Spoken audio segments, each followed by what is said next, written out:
Okay, so welcome today to the next episode of the Financial Pulse. We're very lucky to have a marketing and online expert with us today. His name is Greg Milner from Down South Business Marketing and Support. He brings a wealth of knowledge and a long history of managing online marketing. His business that he's had for many years is called Worldwide Marketing for Salons and Spas, and he now looks after marketing for many businesses around Australia. He's very good at deciphering very complicated marketing jargon into very simple steps, and he gives some really good tips and tricks. What he's going to focus on today is making sure your online assets are fine-tuned and you're ready for when your customers are looking for you online and you're ready to service them and sell to them effectively. So welcome, Greg. Yeah, good morning, Simona. And I think Andrew is with us as well without a camera working. That's right. We've got Andrew Bromley. Welcome, Greg. Sorry, we're having some tech issues about the video, but that's okay. We can still talk. Welcome, Greg. Thanks for coming on. Welcome to my world of tech issues. Yeah, I guess at the moment we're all sort of experiencing tech to a whole new level, so it's to be expected when we have a little problem or two. Yeah, but thanks for coming on, Greg. It's really nice to speak to you, and it's a pleasure to have people like yourself on to impart knowledge. So yeah, how do you see? What's the first sort of step to get businesses ready for online when the when the lockdowns have all started? Well, I've been around for a long time, and some people watching this might not remember, but there used to be a thing called the Yellow Pages, and back in my early days, if you wanted to buy a product or a service, you went to the Yellow Pages. Well, of course, that's been completely overtaken now by 90% Google. So everybody watching this will know that when they're looking for a restaurant, or they're looking for a plumber, or they're looking for a lawn mowing contractor, or whatever, they'll pick up their phone and immediately Google what they're looking for.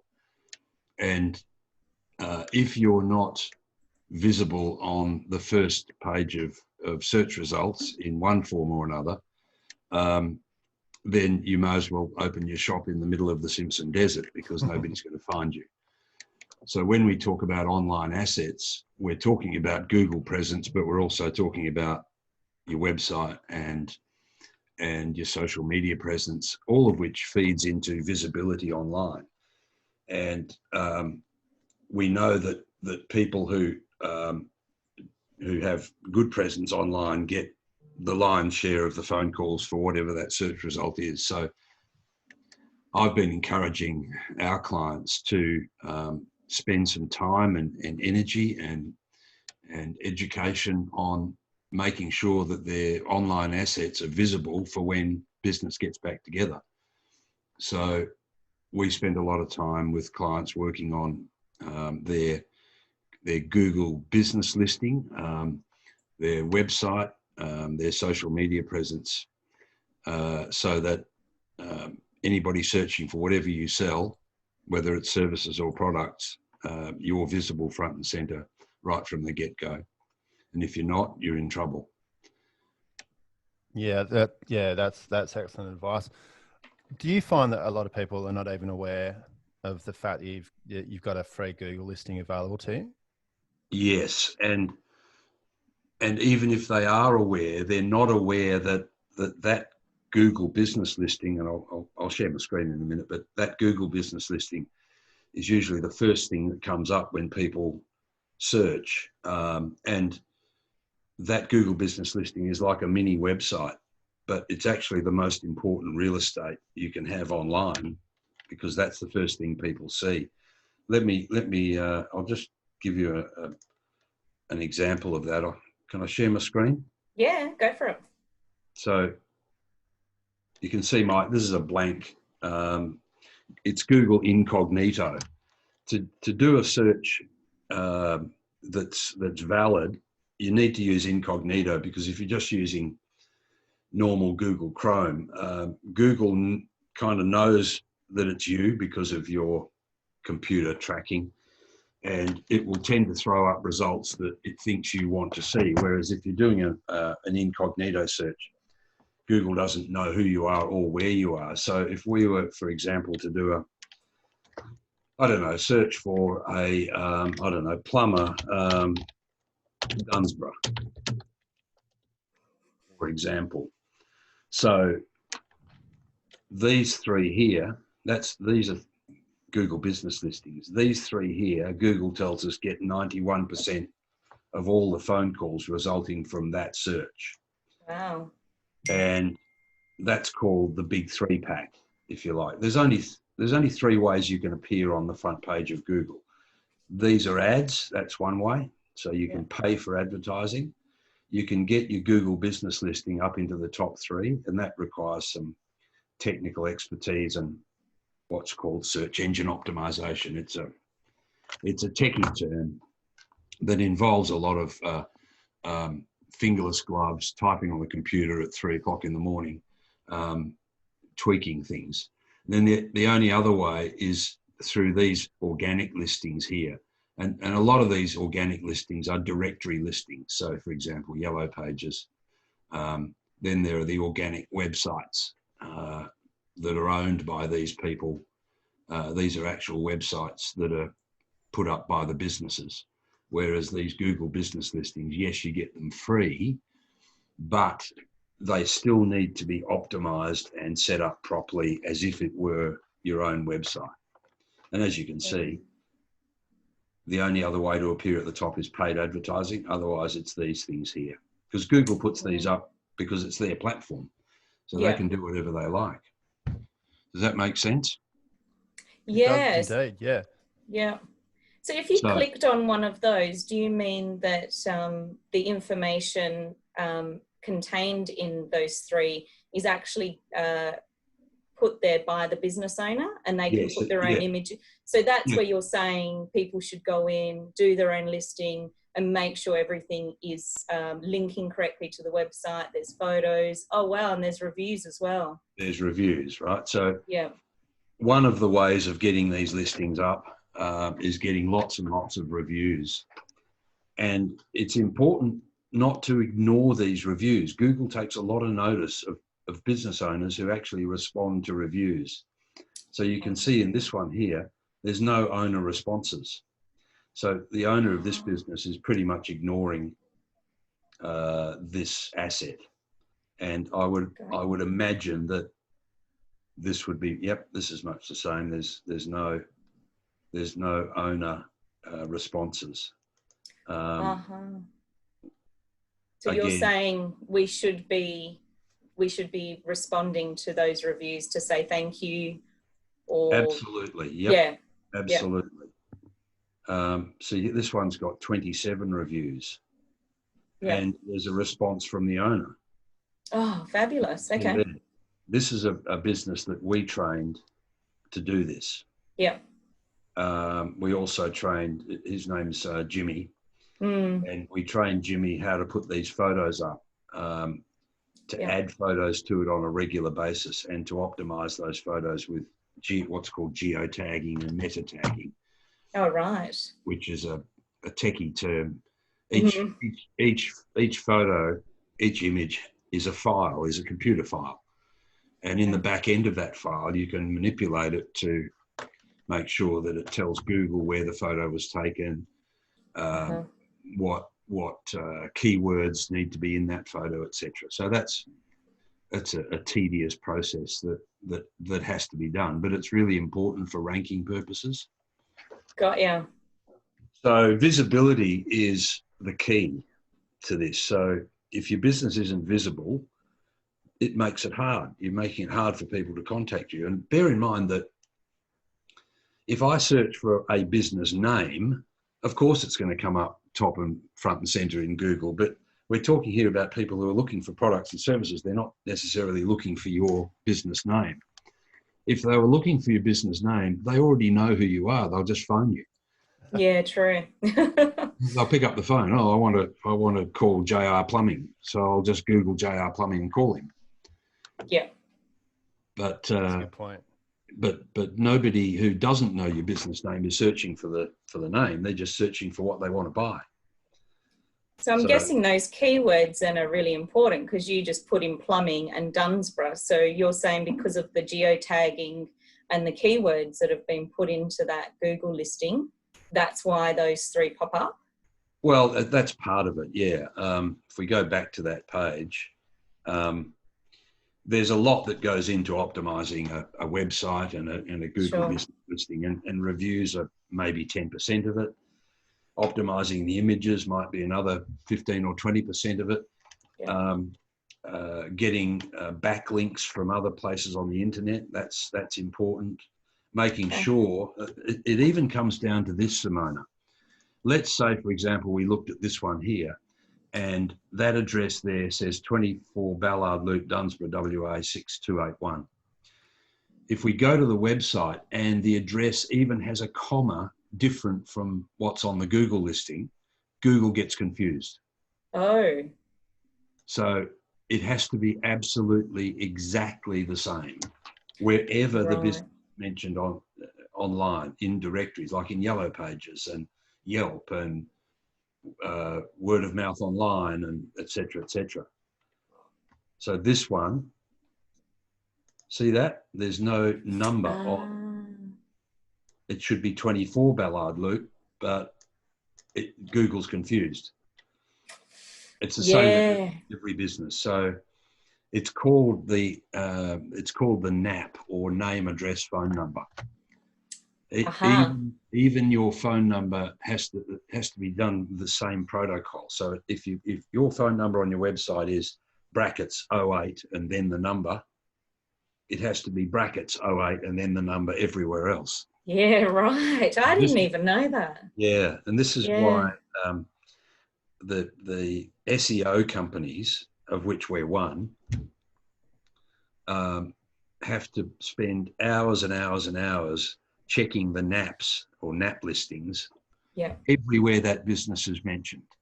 Wow. On Yellow Pages, on Yelp, on various local directories, to make sure that they all match exactly. And that's why SEO can cost some money. Got ya.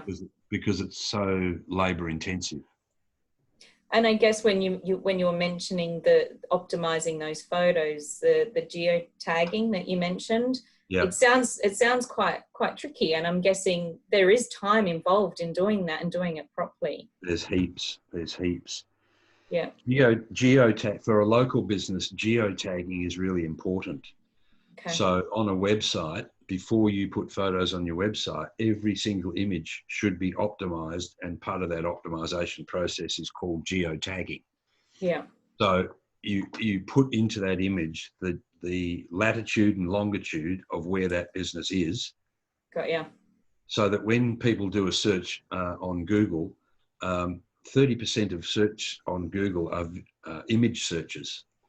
And if Google puts the images that they take from that website up high on the image results, it helps that website lift up into the top of page one. So what's the process there for geotagging, Greg? Is that as simple as right-clicking and having options there? No. When you take a photo on your mobile phone, so your iPhone or your Android phone has a GPS chip in it, and that will automatically put the GPS coordinates into that image. But if you bought a photo or you've taken it on an ordinary camera, it probably won't have that. So you have to manually insert those geotags. I'll just give you an idea of what I mean. Let's have a look. If I grab a photo from my computer somewhere, okay, I'll just drag this across so that you can see what I mean. Here's a group of photos that we're using to put up on a website for a law firm. So if I right-click on that photo, can you see that photo? Yep. Indeed, yes. So if you right click on that, wait till it opens up and go down to properties, opens up a little box like that. And in that tab there called details, you need to put the title of the photo, the subject of the photo, tags saying what the photo is about. So in this case, this law firm does wills and probate. So you type in wills, probate, etc. And then you put comments. In the comments, you put the name and address and phone number of the business. And in authors, you put the website of the business. And down here, somewhere, it doesn't have the details yet because we haven't optimized these properly yet, but will be the geo tags of where the business is. So maybe it's been done on another one. I'll have a look. No, these I don't think we can see all of your all of the things that pop up, but yeah. We're following what you're saying, and some of them did pop up, but not all of them. Yeah. But yeah, so I'm sure you stepped us through how to do that. We use a program called GeoSetter. We can see that now. It came up. Did it? Okay. Yeah. So we use a program called GeoSetter. There are several of them that you can use. And again, you know, you can do lots of them all at once. So can you see my screen now?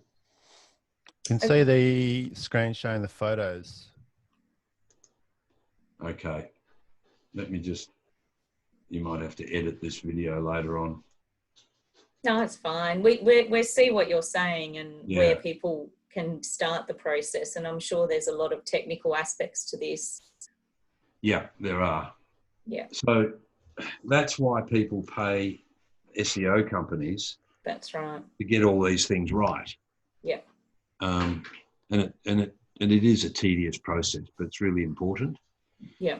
So that's getting that visibility is really crucial. It's what you then do with the traffic or the interest that visibility generates that's really important. And that comes down to, well, what do you want people who visit your website to actually do? And most people want a phone call. Yeah. Or an order. So you've got to make sure that your website is set up so that it produces what we call the most wanted response. Sorry about the clanging noise in the background. I'm getting a gas bottle delivered. So yeah, you've got to work out what your most wanted response is from people visiting your online assets. And your website is obviously pretty crucial to that. So if we have a look at, let's see, can't get rid of that. So if we, tell me if you can see this website. Can you see Yep, see it, yep. Allura is here for you, okay? So the most important thing for people visiting a website is, I want to contact this business. Don't make it hard for them. Mm-hmm. So when every website we build, we make sure that the phone number is right at the top of the website. Whereas a lot of business owners bury it behind a contact us button. Yeah, that's a good point. Right? So you imagine this is on a mobile phone, because 70% of people are looking at your website on their mobile phone. Yeah. Yeah. And it's a tiny little screen. Yeah. So you don't want to make them go hunting for your contact details. No, that's right. Because generally people when they're shopping, they want instant results. And a lot of people have the concentration span of a budgie. So if you don't get them in that first 3 seconds, they'll go somewhere else. The next thing we have on websites is some means of booking an appointment or a consultation or whatever it is that you want. So you'll see that this is a website there's a new website we've just put up today for a company in Brisbane. Again, phone number, book online, and an email address. Yeah. The other thing that people, let's say you get 20 people coming to your website and one or two of them make a phone call or book something or buy something. But what about the other 18 or 19 of them who don't actually buy something, but they're interested? So what we always advise is giving them some reason to give you their contact details. So for example, on this type of website, we'd offer them some incentive, like a gift voucher, name, last name, email address, and phone number. Yeah, Now, right. This website has generated more than 1,000 of those in 12 months. And because they've got, they instantly get that person's contact details, they phone them up. Okay, we got your request for a gift voucher. When would you like to come in? And they've turned 300 or 400 of those 1,000 people into regular customers. Wow. So that's really important. So we do that kind of thing on almost every website we build.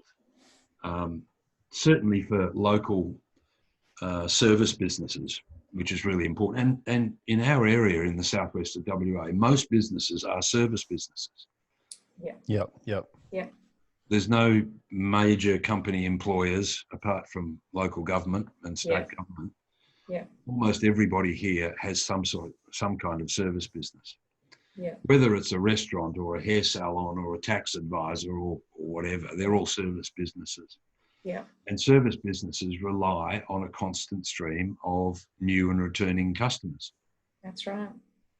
So we just make sure that the website does the three things that websites are supposed to do. One is to be visible on Google.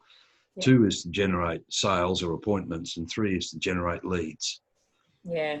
And everything else on a website is really just fluff. Yeah. It's just blur.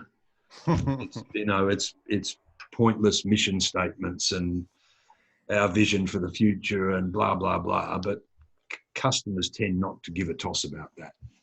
I like how you've just summarized it so quickly and so yeah, I mean, it is simple, but I'm gathering most people do get this wrong if they're doing their websites themselves. Yeah, well, even we find that even most website designers design websites from a graphic arts point of view, to look pretty. So looking pretty and impressive strokes the ego of the business owner. Wow, look at our fantastic website. How many phone calls does it generate? I don't know. How many leads does it generate? Oh, what's a lead? So I instruct our designers to look at it from a marketing point of view rather than an aesthetic point of view. Sure. So make the marketing work first, and then you can make it look as pretty as you like, but it has to have that functionality. Got ya. Functionality is key. That's a really good point. Yeah. And look, there's more to it than just making the phone ring and people book online and give you their leads, but they're the essentials. If those things don't work, all of the other stuff that you put into your online presence is a waste of time. Yeah. So when you were mentioning just then about that salon website, and you know that 1,000 people had put their email address in there, how do you know how many people actually clicked in the website? Is that part of the SEO strategy to know how much traffic, so you know if it's actually effective? Yeah, because when there's something called Google Analytics. Yeah. So you can put code into the website that tracks traffic from, say, Facebook and Google. And then you can go into the back end of Google Analytics for that particular account. And, and Google will give you enormous amounts of data. They'll tell you which pages people went to, which page they went to after that page, how long they spent on that page, what they did on that page. Yeah. I mean, you can, I mean, a website itself is like an iceberg. There's a little tip at the top that people see sticking out of the water, but then it's enormous underneath with all of the other stuff that goes into it. Yeah. And that stuff gives you a lot of data, and you can make a change to a website and within a day see instant change in Google Analytics. Yeah, wow. Yes, it's tedious, and I don't do it, but my team of specialists really get into that sort of stuff. To me, it's like, chalk on a blackboard. You stick to your strengths and do what you're good at and have a team that helps you. I just advise businesses and give them some clarity about what's important. Yeah. And then hand that project over to our team, who builds it based on what the business owner wants, or the result the business owner wants. Yeah. And sometimes I have to have stern words with business owners who say, oh, my website's not pretty enough. Yeah, but what about that 38 phone calls you had today? How did that go for you? That's oh, right. yeah, that's nice. It's the only thing that matters. It's so true. That is so true. So there's a lot of clarity that's required by business owners to think, first of all, what do I want from my customers? Well, I want them to give me their business, and what really matters is the number of phone calls and bookings and sales you make, not any of the other stuff. And to be honest, we're dealing with a lawyer at the moment who has spent thousands of dollars and countless weeks, months building websites himself, getting himself tied up in knots, listening to one web designer's advice and then taking another web designer's advice, and instead of doing what he does, which is lawyering. Yeah. It's like me trying to do my own financial accounts and tax planning instead, and spending 3 years learning how to do it. No, I'll get Simona to do it and pay her X amount of money, and it's done in a week. You know what I mean? Oh, look, exactly. If you're not good at something, you're better off making money at what you are good at. Absolutely. Yes. And then have everything else tied up properly. I agree. Yeah. Yes, what you're good at. So yeah, it's really about focusing on your online assets, knowing what you want out of those online assets, and then handing that project to somebody who can do it quick, smart. Yeah. And getting the job done. Exactly, because people need to do this SEO. They need to do their Google listing quick, smart. If your business is shut at the moment, your only presence is really online. Yeah. Here's another thing that we encourage businesses to do, and that's video. Because video is 30 or 40% of search. And Google owns YouTube. Yeah, so I'll give you an example. Here's a client of ours who in Brisbane, she's a trichologist, and a trichologist concentrates not on cutting hair but on hair health. So if I go hair health Brisbane, it'll bring up search results. That's her there, etc. But in videos, can you see my screen? It's still showing up. Okay, yep. See it now. Yep. Their searches for videos. Every one of those videos is her business. Oh. Yes. Wow. Yeah. So if you just search not the videos, what's coming up there, Greg? If you just do that screen, a normal search. Yeah. I'll show you. So has she put them on YouTube then? Is that what you're saying? She put the videos on YouTube and then embedded them in her websites, plural. She's got several websites. I That's her website there. That's her website there. That's her web. It's a different website, but it's still hers. Yeah. So she kind of dominates the search in the whole city of Brisbane for that particular market. Wow. One of the reasons that she's done that is because that's her YouTube video there. That's her YouTube video there. Yeah. So question on that one, do those different websites all funnel back to the one single website, or is that Yes, three? they do. Yeah. No, well, they funnel back to her business. Yeah. Having one great website is good. Having two is better. Having three is better than two. Having four is better than three, etc. Because the more you have, the more chance you've got of owning that real estate and shutting your competitors out. Oh, wow. I've never thought of that strategy. Wow. Okay. Yeah.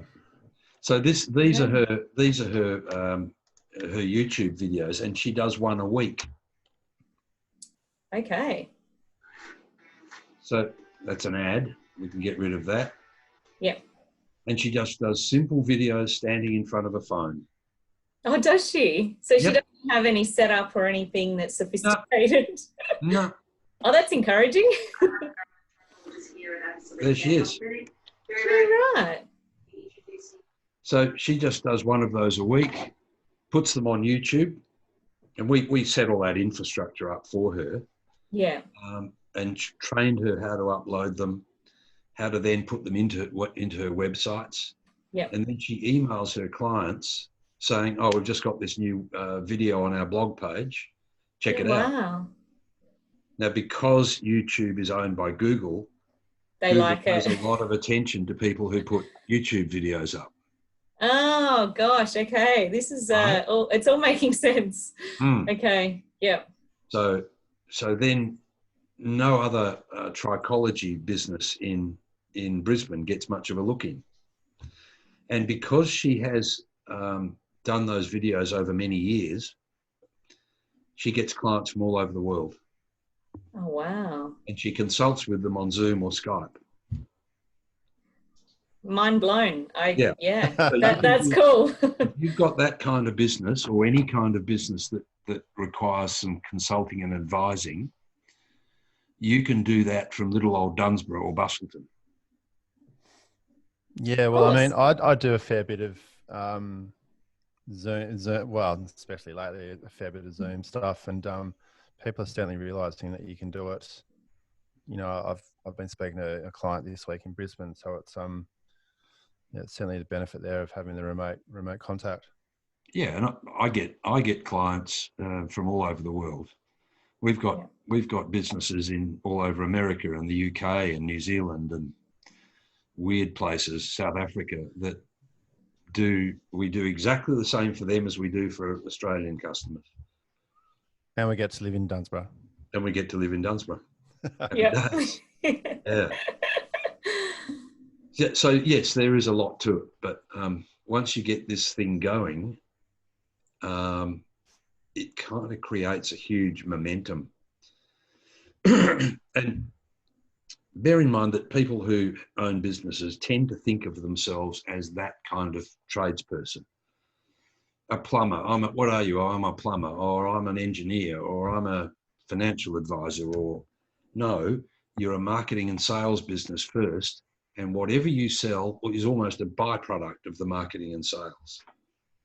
Yeah. Because if you don't have the marketing, you don't have a business. Yeah, that's right. Yeah. Well, you know, there's only two things that matter in business. One is having something to sell, and two is having systems in place to bring people into what you sell.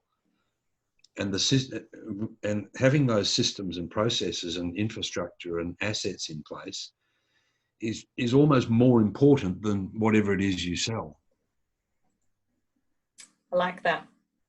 Excellent. Yeah, nice. Good stuff. You know, being good at what you do is terrific, but unless you've got the marketing assets, you're only as good as the next guy. That's so true. So because the marketing is the only thing that brings business in the door, and without that marketing, you're chasing people down all the time. Yeah. And when you hammer on their door or phone them, they back away from you emotionally, if not physically, as fast as you go towards them. But if you've got great marketing assets in place, great lead generation systems, fantastic presence on Google, the phone call you want to get is the one that is generated by that presence, which is, "Hi, I want whatever you're selling." Not, Yeah. hi, what do you charge for X? Okay, now I'm going to go and phone your competitor and find out what they charge for X. Yeah. Yeah. That makes total sense. Mm. Yeah. Very inspired by this chat, by the way, Greg. So Now, what are you thank going to you. do with it, Simona? Well, I've got a lot of work to do, and I'm sure everyone that's watching this and listening will take away quite a lot of knowledge now and know where to go, and at least reach out and get some help. If you're feeling like you can't do it, reach out to people like yourselves to get some expert help. I'm passionate about it because I see the results. Yeah. When things are set up properly. We've got a litany of history of business owners who have rung up and said, all that stuff you did, can you turn it off because I'm booked up, 11 weeks ahead. That's a good problem to have. Great problem to have. Yeah, I mean, and it's quite common if it's done properly. I'll give you an example. If I can just load up this page, I'll just share this page with you. Here's a business. Let's have a look here. Here's a business in Sydney that we set up a website for and a lead generating advertising campaign. That's the number of people disappeared. The number of people in 3 weeks who filled in the form on her website before the shutdown. Let's have a look. So in 3 weeks, from March the 4th to March the 23rd, 41 people said, yes, I want what you're selling. And that was simply because it was all set up properly. And she rang us up and said, we've been told to shut down, so can you turn off whatever you've set up for us? So it's pretty powerful stuff. This is another one. Amazing. This is the 6th of March to the 27th of March. These are the actual paid bookings that this business got for a little cosmetic tattoo removal offer. Yeah, wow. And that was just a trial. She booked nearly $2,700 worth of business in less than 3 weeks, just through the proper lead generating processing. Yeah. So that's pretty powerful stuff. Well, Yeah, the proof amazing. is in the pudding, isn't it? When you show us in reality how things actually happen. Yeah, they do actually happen like that. Yeah. And that's why Google and Facebook make so much money. People say to me, business owners, they initially come to me and say, oh, I've tried advertising on Google or I've tried advertising on Facebook and it doesn't work. Well, let's think about that for a minute. If it per se didn't work, therefore, if advertising on Facebook and Google didn't work, they wouldn't be making any money. Yeah. obviously it works because they're the two biggest tech companies in the world, and that's the only way they make money. Yeah. So obviously businesses who advertise properly on Google and Facebook, they make money. Yeah.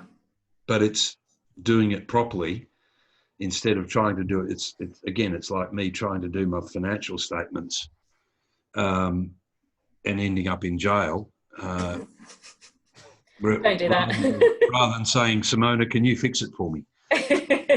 Or me trying to do any DIY projects at all. That's right. Exactly. That's right. Yeah, exactly. We all have our strengths and our expertise. That's right. Yeah. Look, Greg, this has been a fantastic episode, and thank you for sharing some amazing behind the scenes information, some tips, really practical stuff that I think all businesses can use. I can't actually believe that some of those businesses end up with that much presence online, because everyone knows trying to even get listed on the first page is very, very difficult. So I think everyone should take away a lot of nuggets from this and go away and have a hard think about their online presence. So thank you so much, Greg, for imparting your knowledge for free like this. Cost you nothing to call me and talk to me for free. That's fantastic. And where should people look to find you? you can find me at a website called gregmilner.com.au. Or phone me 9443-9327. Fantastic. Brilliant. We'll obviously put your details up, link on the video that we're going to be putting out shortly. But yeah, thanks very much for the chat, Greg. Pleasure. Enjoy your day. Thanks, guys. See you next time. Thanks, Greg.